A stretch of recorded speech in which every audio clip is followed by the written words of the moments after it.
Hello, I'm a healthy young adult living in New York. Currently, I'm a freshman in college, but I've taken a semester off. During this break, I worked part-time at a local bar. I was diligently working there when I unexpectedly ran into my elementary school teacher, leading to an unimaginable turn of events. I'm studying culinary arts with the goal of working for a major corporation in the future. I dream of developing my own menu and obtaining a trademark for it. To brag a little, I'm 178 centimeters tall and lean.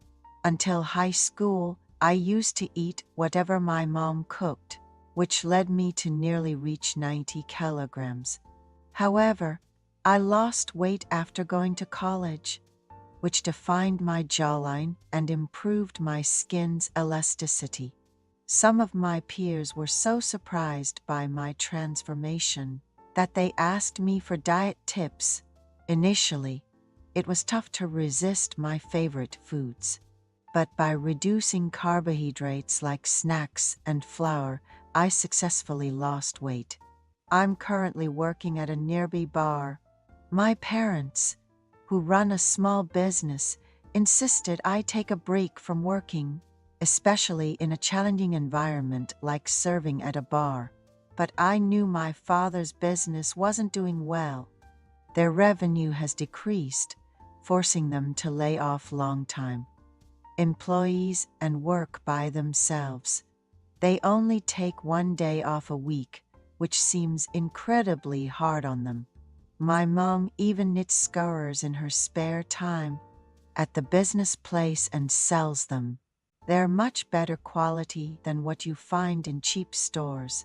She orders acrylic yarn in bulk and knits them, even while catching up with acquaintances over the phone. They love her scarves, starting with gifts before moving on to selling them.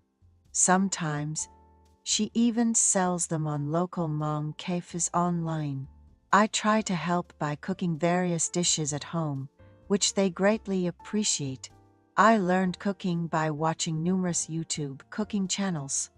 Knowing how hard my parents worked to support my education, I couldn't ignore their struggles. I live in a neighborhood with a high population density, thanks to newly constructed apartment complexes. The bar where I work recently opened in one of these apartment complexes. It's popular because of its clean facilities, convenient restrooms, affordable and tasty snacks, and it's almost always full. The bar opens at 5 p.m. and a bit earlier on weekends. Although I'm supposed to serve, I sometimes help in the kitchen when it's busy.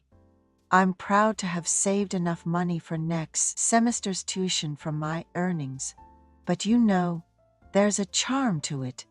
I've found the joy of saving money so rewarding that I started depositing into a savings account rather than spending it. I'm hooked on checking my savings grow through the bank's app every day. The brewpub I work at is part of a chain, so while we have a lot of ready-to-eat bar snacks, we also prepare many dishes ourselves. Every day of serving, you see all kinds of people. Since our place is in a neighborhood area, it tends to attract more middle-aged men and women. Not many young folks come in. After working at the brewpub for a few months, I've seen all sorts of customers. There are those who come in late in the evening, a man and a woman, not looking like a couple, but talking about their kids with a certain spark in their eyes. It seems there's quite a few affairs happening. Sometimes, customers from different tables end up joining each other.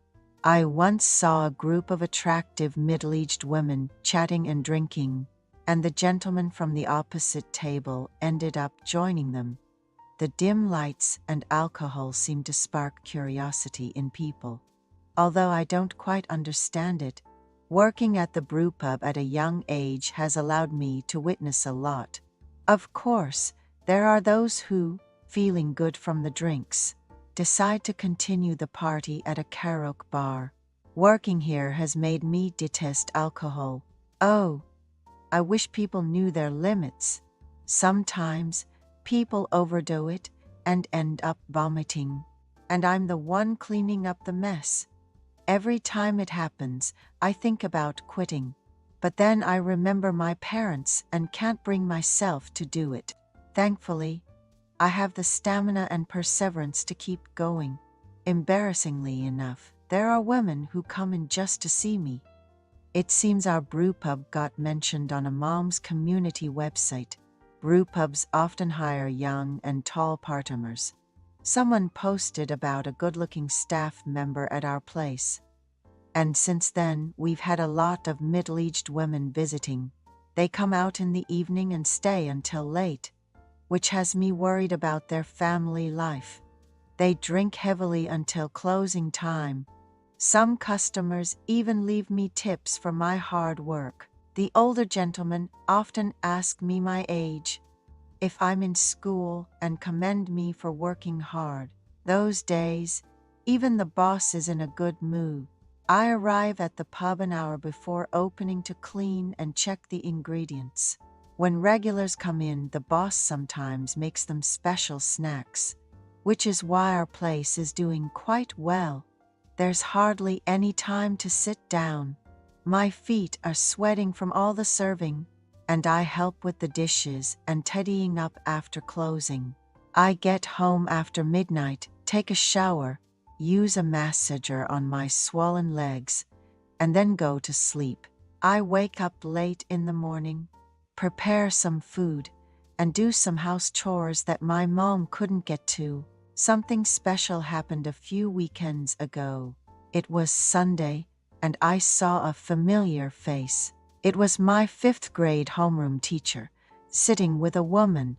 They seemed to have a lot to talk about, ordering snacks twice. When the teacher's acquaintance went to the restroom, I approached their table. "Are you Emily? I was in your class 10 years ago," I greeted her. "Oh my, could it be Thomas?" She recognized me immediately. She was so happy to see me, asking me to sit and catch up. The Thomas who always excelled in writing and consistently won first place in art competitions. "How could I forget?" she exclaimed joyfully. I asked for her phone number, and upon saving it, I noticed a wedding photo. "When did you get married?" I inquired. "It's been 2 years," she replied. When I asked if she had any children, a friend she was with joked, "This one's living the single life, always saying how lonely it is, and spends time dining out with friends before heading home alone." I didn't know what to say and just looked at Emily, who then shared, "Well, my husband has been on an overseas assignment for a year now, with 3 more to go. We had a blissful first year of marriage before he had to leave. I told him to go, and that I'd be fine continuing my teaching career here, but we make it a point to meet up in the country. He's enduring my school breaks." Emily had started her teaching career at the school right after graduating from college, which places her in her mid-30s now. She was very innocent back then, but left a lasting impression due to her warm interactions with every student. I had missed her, but felt too shy to reach out. It was even more delightful to learn. She lives across from my apartment building. After reuniting, she visited our shop a few times with other acquaintances. Then one day, she suggested we meet for a meal. I was free on Mondays since my pub is closed, so we agreed to meet then. I went to her school around 4:30 p.m., the end of the school day, and borrowed my dad's car for the occasion. She mentioned a favorite barbecue place they often visited for staff dinners. We ended up dining there and lost track of time chatting away. She mentioned how she enjoys the bustling life at school, but feels incredibly lonely at home since there's no one to talk to. She invited me to her place for a casual drink. and I was curious to see how she was living. We stopped by a supermarket to pick up some drinks, snacks, and even toilet paper before heading to her apartment. Her place was charmingly decorated, reminiscent of a newlywed's home. We spent the evening catching up on friends and family, completely losing track of time. Then, with a serious look, she said, "Thomas, I've been feeling so lonely lately that I'm having trouble sleeping. Can you stay until I fall asleep?" I was too shocked to respond. After a moment, she went to change into a comfortable dress, still treating me with the same ease, as if I were still a child. I realized the teacher's intention and felt a deep connection with them. After returning from a 3-month trip to my husband's country, I felt incredibly lonely. So meeting up with a former student, who's now an adult, felt wonderful. We agreed to see each other more often. I've been spending quality time with my teacher frequently.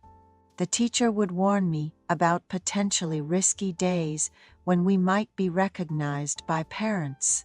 And on such days, we'd either visit local eateries or travel to a nearby city for some shopping.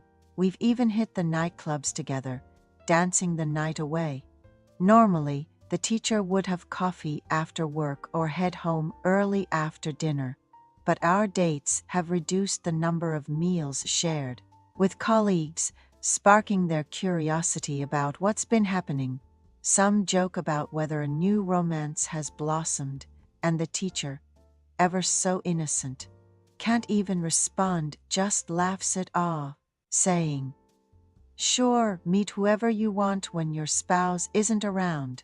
My frequent meetings with the teacher have made our relationship much more comfortable than when we first met. Despite the decade of age difference between us, we get along incredibly well, which isn't something you find every day. Even on the eve of visiting my master, we were together,